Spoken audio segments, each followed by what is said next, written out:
By the end of this video, you will know who is responsible for the spread of coronavirus in India and what can you do to stay safe. On December 31st, 2019, China informed WHO about its first case of coronavirus.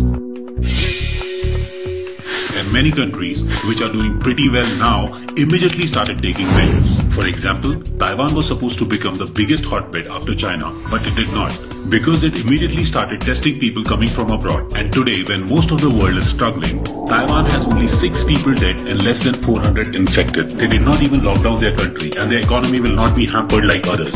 Countries like Sweden, Germany and South Korea have also been doing a fantastic job because they acted on time.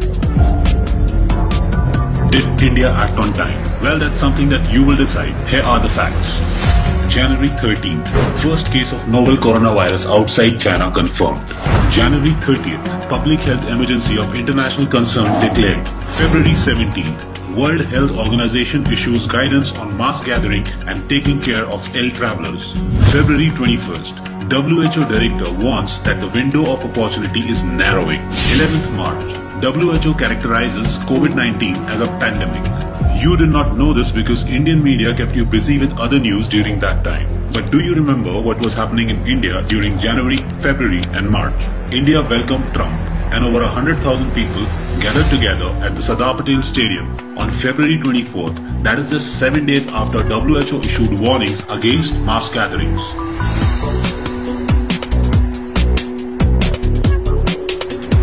Delhi faced communal riots that began on 23rd February, incited by, well, we all know whom.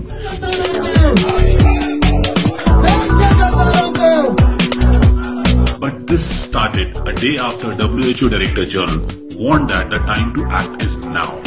We're getting more visuals of the rebel MLAs inside. MLAs were being bought and a government was being formed in Madhya Pradesh on 23rd March, that is 11 days after COVID-19 was declared a pandemic. ये कार्यक्रम सुन्नी इस्लाम से संबंधित संस्था तबलीगी जमात का था जो साल भर चलता है. Now the question is the Indian media blaming minorities for the spread of the virus to save the face of the government, which did nothing during the most crucial time to stop the virus? This is what our Prime Minister was tweeting 20 days after public health emergency of international concern was declared.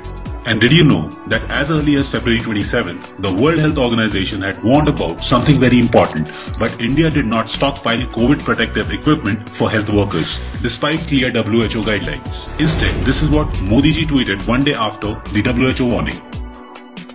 Karnataka के कलबुर्गी में lockdown का सरेआम उल्लंघन किया गया. लोगों ने सिद्धलिंगेश्वर रथ यात्रा में बड़ी संख्या में हिस्सा लिया. It is true that a few sections of different communities are committing stupid acts in India during this pandemic, but the whole community cannot be blamed for actions of a few, especially with the intention of shifting the blame of the failure of the government to those who are uneducated and unaware.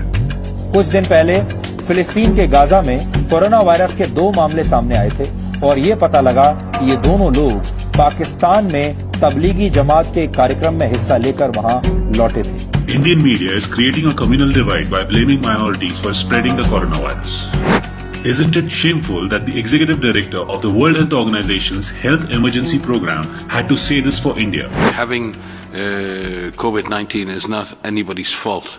Every case is a victim and every case needs to be treated with sensitivity, as the health workers who treat them. So it's very important that we are not profiling COVID-19 along racial, along religious, along ethnic lines. This is not helpful.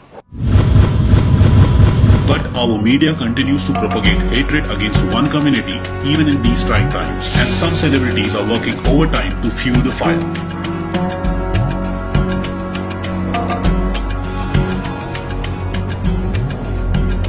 मैंने जो tweet किया उसमें कुछ भी मैंने गलत नहीं लिखा है. मैं अपने ट्वीट पे अभी भी कायम हूँ और आगे भी रहूँगा. All this is being done to distract people from the failure of the government. कि मुंबई के बांद्रा में मस्जिद के पास किसने भीड़ जुटाई? लॉकडाउन में हर भीड़ मस्जिद के पास ही क्यों जुटती है? बांद्रा स्टेशन पर जो हजारों लोग आए वो मजदूर नहीं थे, वो किराए पर बुलाए गए एक्टर थे. मोदी सरकार को इस वक्त बदनाम करने की साजिश हो रही. दोस्तों ये समझिए, ये पूरी अंतर्राष्ट्रीय साजिश है भारत के खिलाफ.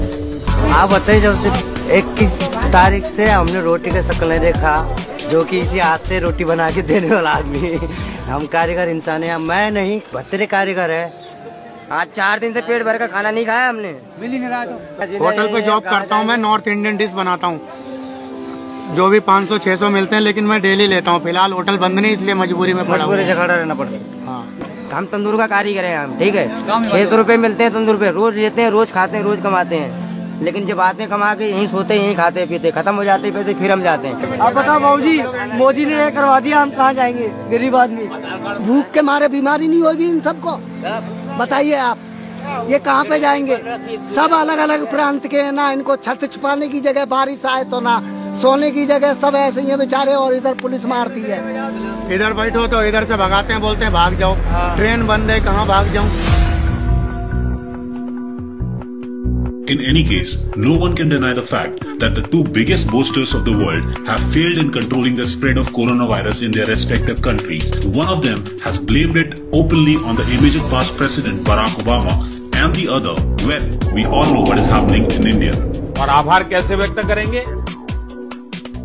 ताली बजा करके, थाली बजा करके, घंटी बजा करके।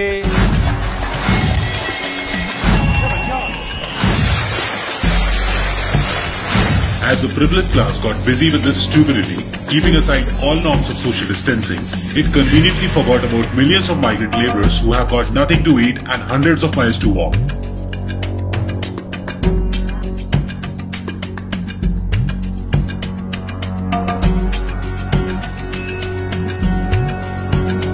And as if this was not enough, another task was given.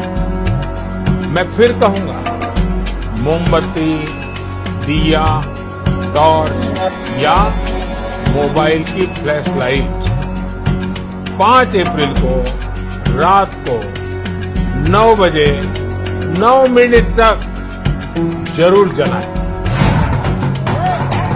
Go corona go!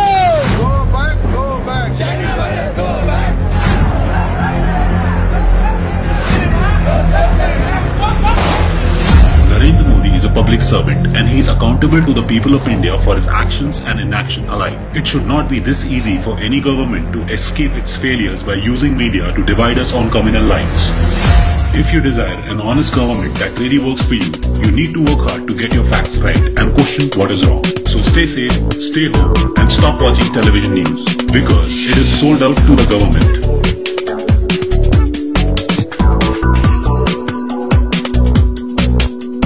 Issued in public